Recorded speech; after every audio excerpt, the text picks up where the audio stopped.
Hi aspirants. So, మనం UGC net commerce and management classes చెప్పుకుంటున్నాం గదా!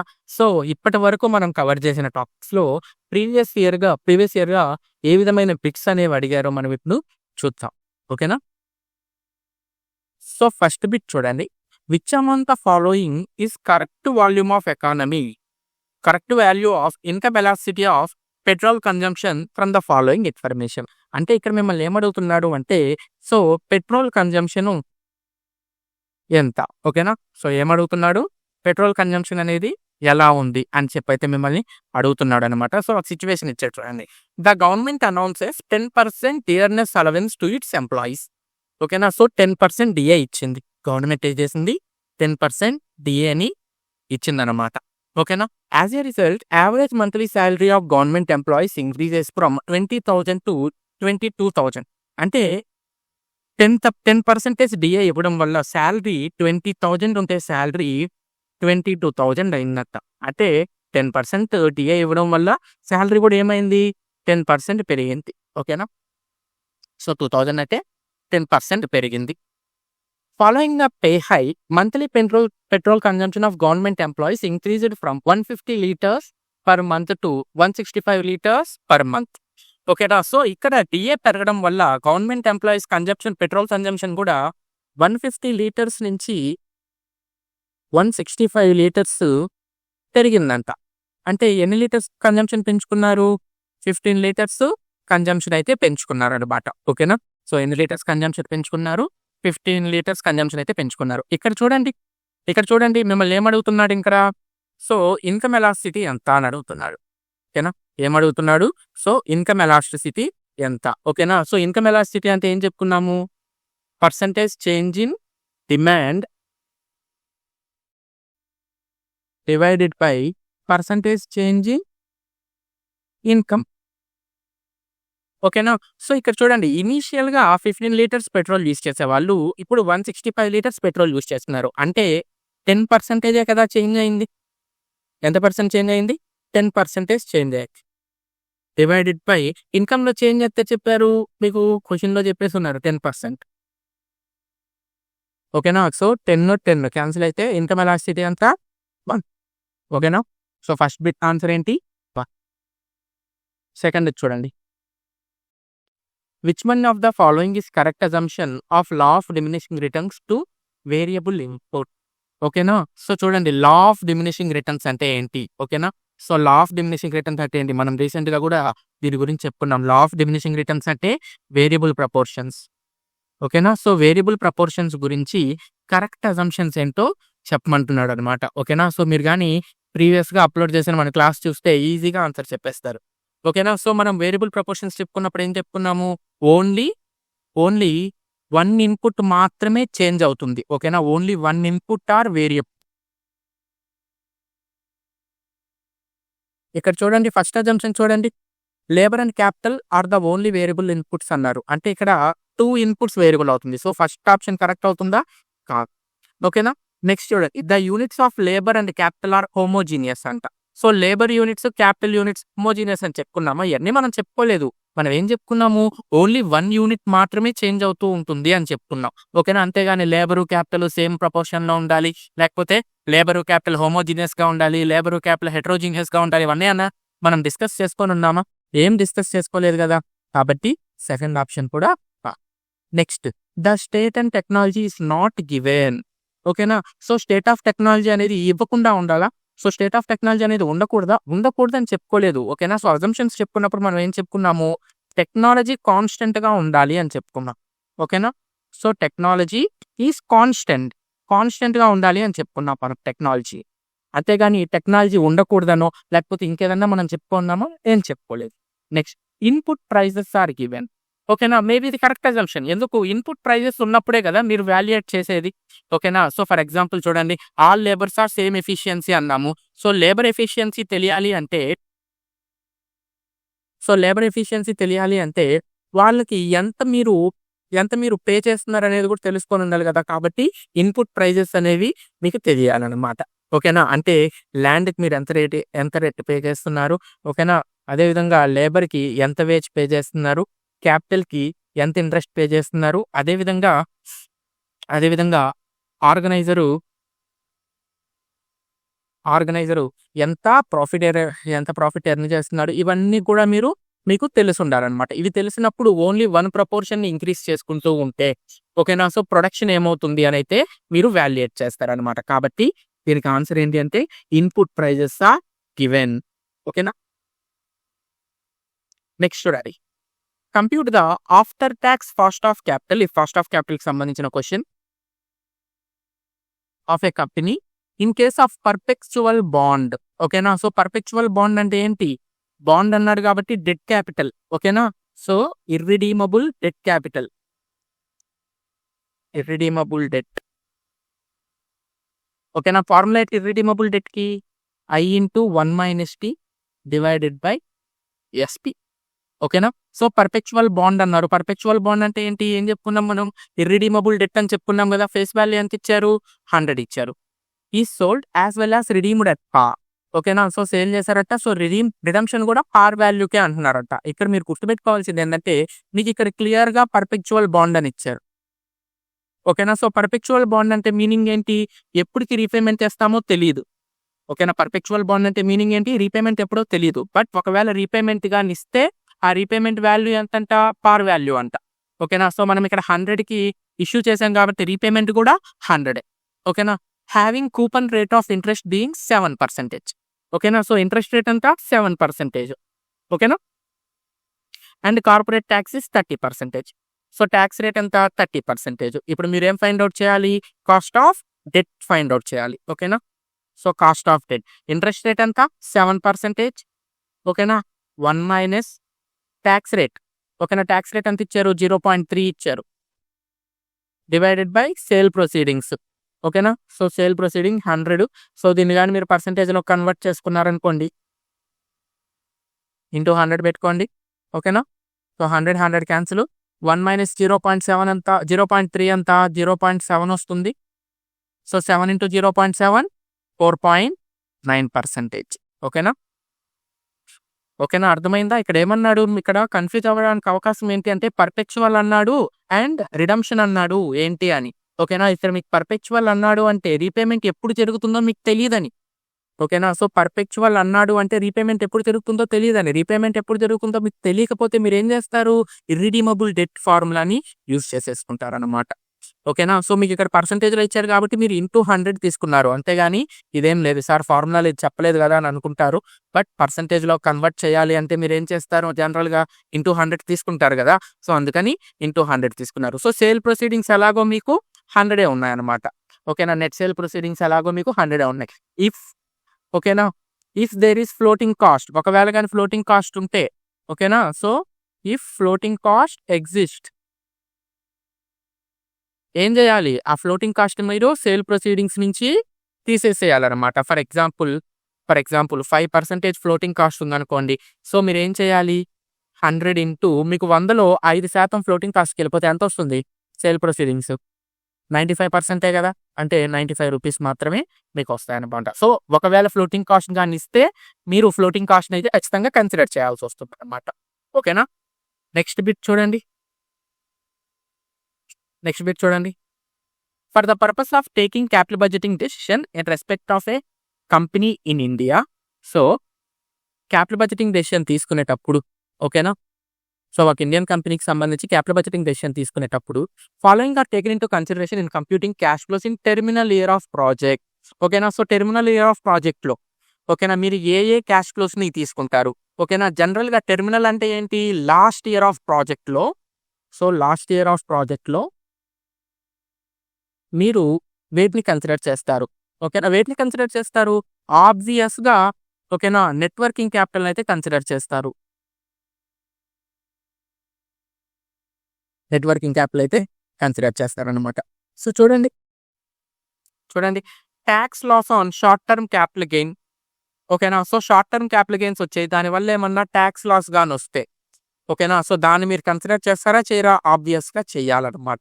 ఓకేనా. సో, ఏదైనా మీకు అంటే ఈ ఇయర్‌లో మీరు ఓకేనా. ఈ క్యాపిటల్ బడ్జెటింగ్ సంబంధించి 4 ఇయర్స్ ప్రాజెక్ట్ అనుకోండి. సో, 4 ఇయర్స్ ప్రాజెక్ట్‌లో మీరు ఏదైనా సరే ఒక అసెట్‌ని తీసుకొని ఉన్నారనుకోండి. ఆ అసెట్‌ని సేల్ చేసేసారు. సేల్ చేయడం వల్ల మీకు క్యాపిటల్ గెయిన్ అనేది వచ్చింది. ఓకేనా? సో, దాని మీద వచ్చే టాక్స్ లాస్‌ని మీరు కన్సిడర్ చేయాలా? చేయకూడదా? అయితే ఖచ్చితంగా టాక్స్ లాస్‌నైతే మీరు ఖచ్చితంగా కన్సిడర్ చేయాలన్నమాట. ఓకేనా? ఎందుకు? ఎందుకు? సో, ఎందుకు టాక్స్ లాస్‌ని కన్సిడర్ చేయాలి అంటే, ఇక్కడ మీకు లాస్ట్ ఇయర్‌లో అంటే టెర్మినల్ ఇయర్‌లో అది అవుట్‌ఫ్లో అవుతుంది గదా! అదే విధంగా. Tax loss on short term capital loss.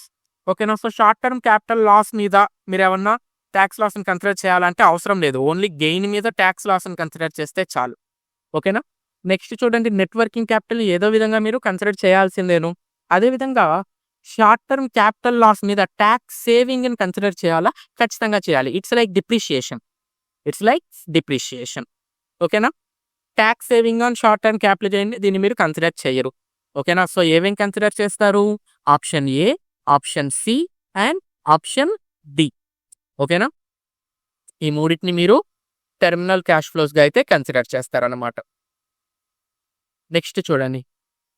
Arrange the following sequentially with respect to operating cycle to a manufacturing firm. So, ఇది ఈజీగా పెట్టేసేయొచ్చు. వర్కింగ్ క్యాపిటల్ మేనేజ్మెంట్‌లో టాపిక్ ఇది. సో, చూడండి, వర్కింగ్ క్యాపిటల్ మేనేజ్మెంట్‌లో ఆపరేటింగ్ సైకిల్ ఫ్లో ఏం చెప్పాను మీకు? First raw material storage period. ఓకేనా? రా మెటీరియల్ స్టోరేజ్ తర్వాత work in progress holding period. Work in progress తర్వాత ఫినిష్డ్ గుడ్స్. ఓకేనా? ఫినిష్డ్ గుడ్స్ తర్వాత డెటార్స్. డెటార్స్ తర్వాత పేయబుల్స్. చెప్పాను గదా! సో, ఈజీగా మీరు ఆన్సర్ అయితే చేసేసేయొచ్చనమాట. ఓకేనా? సో, చూడండి, ముందు ఫస్ట్‌ది రా మెటీరియల్ కన్వర్షన్ పీరియడ్ అంటే సి ఫస్ట్. సో, ఫస్టే సి వచ్చేసింది కాబట్టి ఇంక మీరు మిగతా ఆప్షన్స్ అయితే చెక్ చేయాల్సిన అవసరం లేదు. మీరు డైరెక్ట్‌గా సి పెట్టేసేయొచ్చు. నెక్స్ట్ చూడండి, work in progress conversion period E. Next చూడండి, finished goods conversion period D. Next receivables conversion period. Receivables అంటే ఏంటి? డెటార్స్ కదా! D. Next payables deferred payments A. ఓకేనా? సో, ఈజీగా మీరు దీనికి ఆన్సర్ అయితే చేసేసేయొచ్చు. నెక్స్ట్ చూడండి. The price of company share is 80 and value of growth opportunities is 20. If the company capitalization rate is 15%, how much is the EPS? So, EPS find out చేయాలి. ఏం find out చేయాలి? EPS find out చేయాలి. ఓకేనా? So, ఇది నేను మీకు financial ratios చెప్పేటప్పుడు మళ్ళీ ఒకసారి చెప్తాను.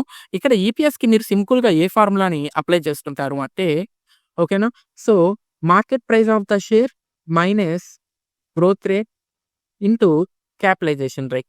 ఓకేనా? సో, మార్కెట్ ప్రైస్ ఎంతుంది? 80 ఉంది. మైనస్ గ్రోత్ రేట్ ఎంతుంది? 20 ఉంది. ఓకేనా? ఇంటూ క్యాపిటలైజేషన్ రేట్ ఎంత? 15%. ఓకేనా? 80 - 20 60. 60లో 15% అంటే 9. ఓకేనా? సో, ఈపీఎస్‌కి ఫార్ములా గుర్తుపెట్టుకొనుండండి. మళ్ళీ నేను దీని గురించి క్లియర్‌గా డిస్కస్ చేస్తాననమాట. ఈపీఎస్ అంటే ఏంటి? Earnings per share.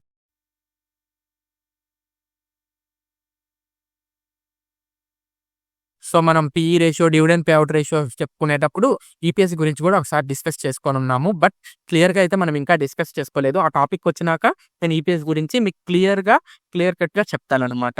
ఓకేనా? So, market price of the share. ఓకేనా? అదే విధంగా గ్రోత్ రేట్.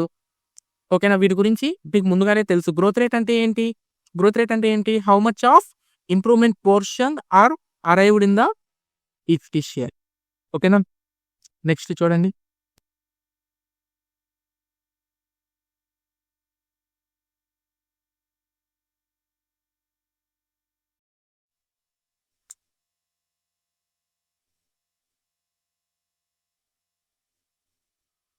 నెక్స్ట్ చూడండి. ఈ selling price per unit is 56. Variable cost 32. Fixed cost 60,000. What is the number of units that used to be sold in order to achieve a profit of 84,000. ఓకేనా? So, చూడండి. ఇది marginal కాస్టింగ్‌కి సంబంధించిన topic.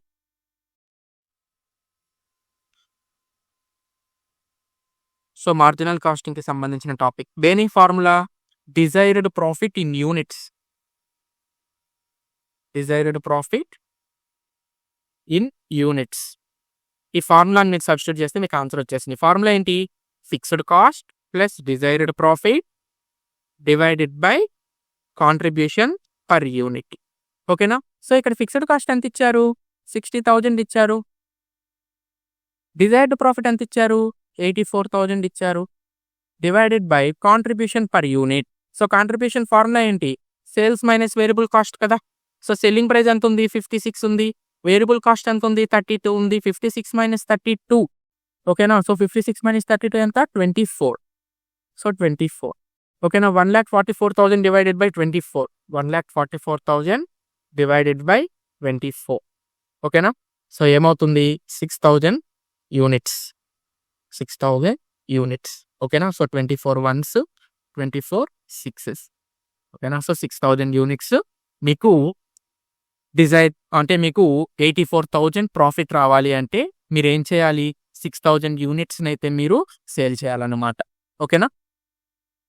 So మీరు నీట్గా వేసుకున్నా కూడా మీకు ఇదే వస్తుంది అనమాట. సో చూడండి, 6,000 ఇంటూ 56, ఓకేనా, మైనస్ 6,000 ఇంటూ 32 చేశారంటే కాంట్రిబ్యూషన్ 6,000 ఇంటూ 24 వస్తుంది, ఓకేనా. సో అందులో నుంచి 60,000 మీరు కానీ ఫిక్స్డ్ కాస్ట్ తీసేశారనుకోండి, మీకు డిజైర్డ్ ప్రాఫిట్ ఎంత వస్తుంది?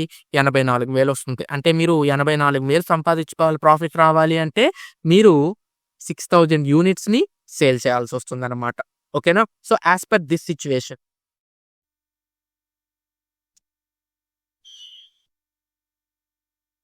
నెక్స్ట్ చూడండి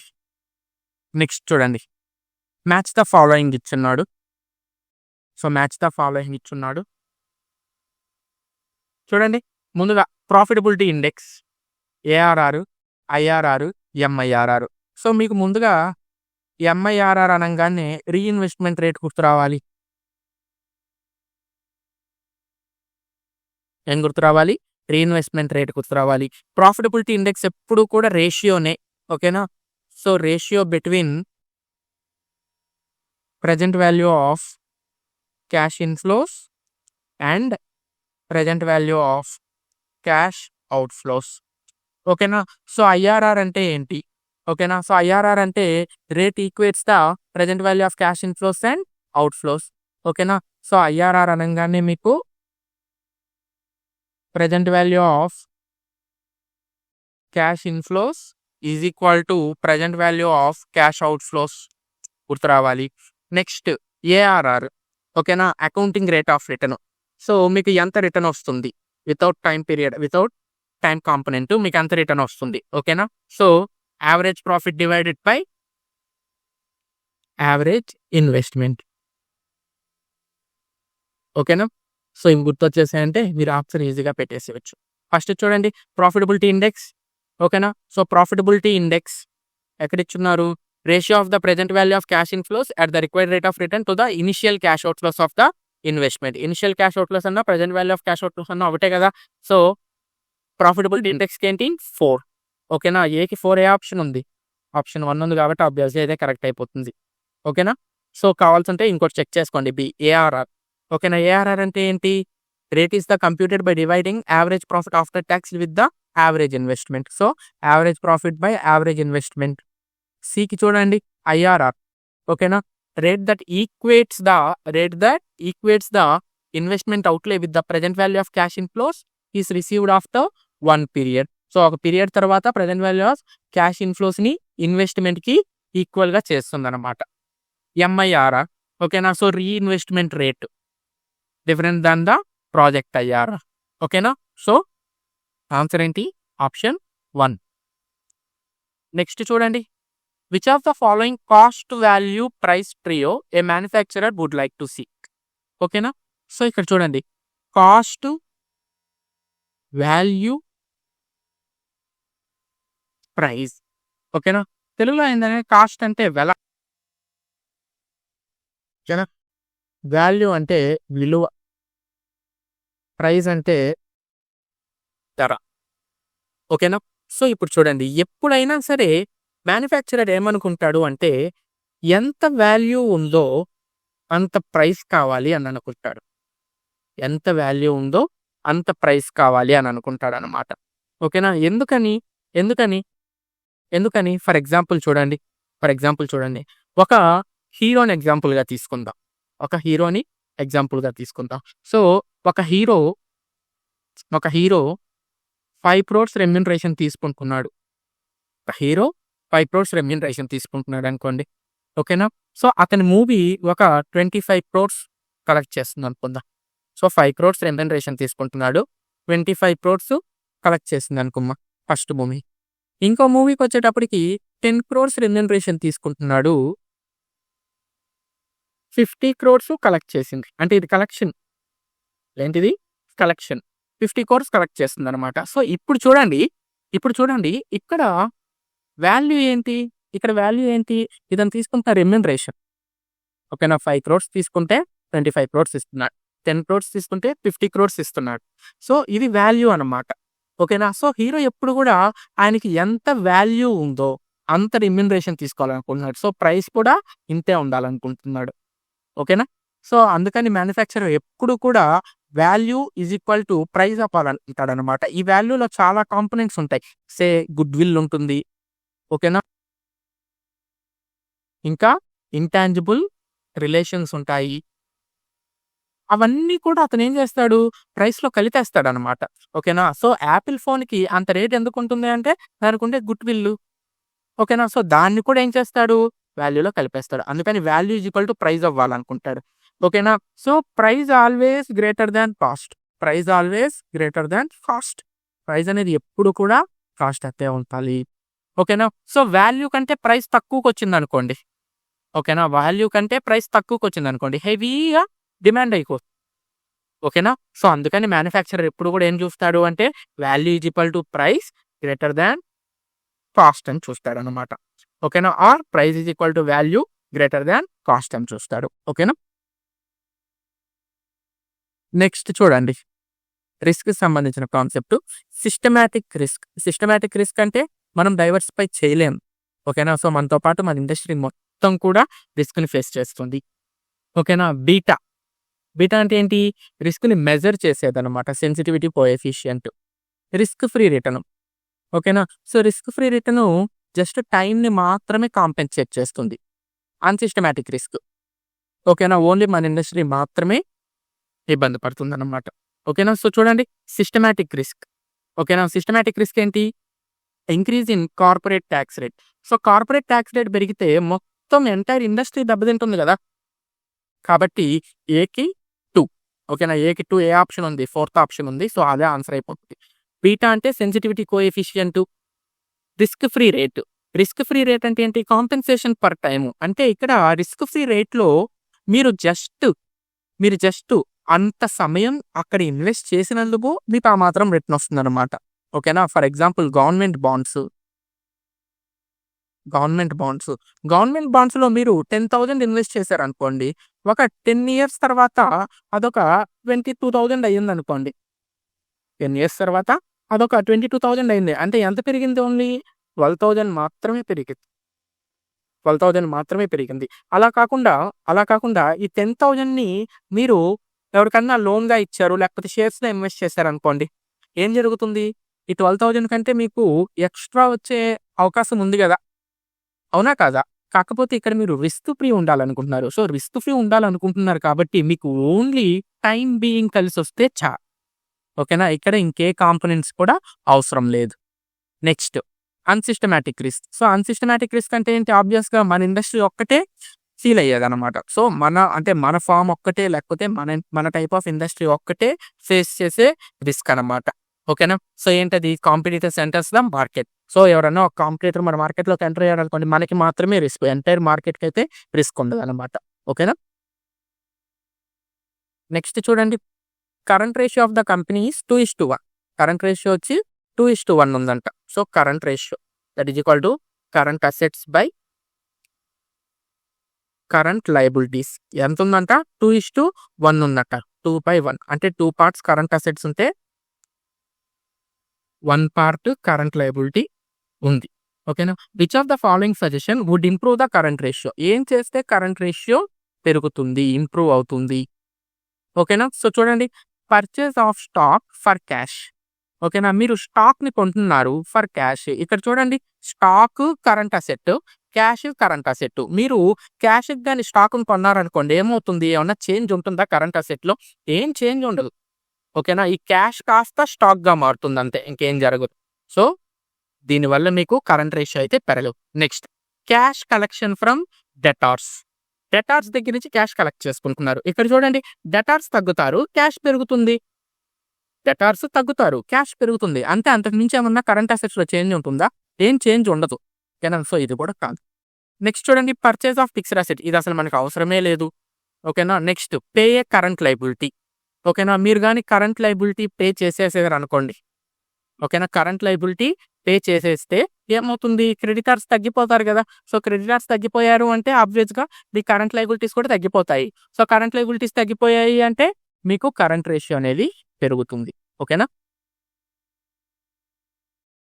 నెక్స్ట్ చూడండి which of the following instruments of qualitative credit control methods in India's monetary policy. So India's monetary పాలిసీలో క్వాలిటేటివ్ మెజర్స్ ఏంటి? సో క్రెడిట్ కంట్రోల్‌లో మనకి 2 మెథడ్స్ ఉన్నాయన్నమాట. క్రెడిట్ కంట్రోల్‌లో 2 మెథడ్స్ ఉన్నాయి. ఏంటంటే అవి క్వాంటిటేటివ్ అండ్ క్వాలిటేటివ్. ఇప్పుడు మనల్ని ఏమడుగుతున్నాడు? Qualitative measures అడుగుతున్నాడనమాట. అంటే ఇండైరెక్ట్‌గా తీసుకునే మెజర్స్ అనమాట.